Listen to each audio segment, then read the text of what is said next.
Wir sitzen wieder mal im Toyota. Das heisst, es ist der zweite Tag von unserem Wüstenabenteuer. Heute auf dem Programm stehen Flamingos und ganz viele schöne Lagunen, wie auch aktive Vulkane. Ein kleiner Nachteil an dieser Tour ist, dass sie überall für jedes WC einen Stutz verlangen. Dabei jetzt also wunderschöne Natur. You know what I mean. Lasst euch einfach nicht verwischen, sonst gibt es einen Bus von fast 100 Stutz.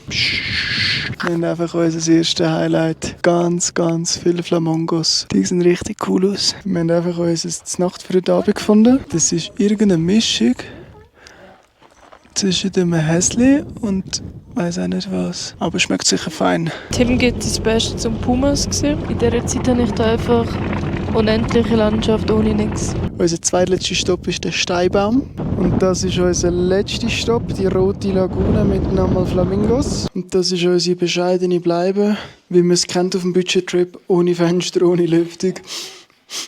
Und einen richtig muffigen Geruch.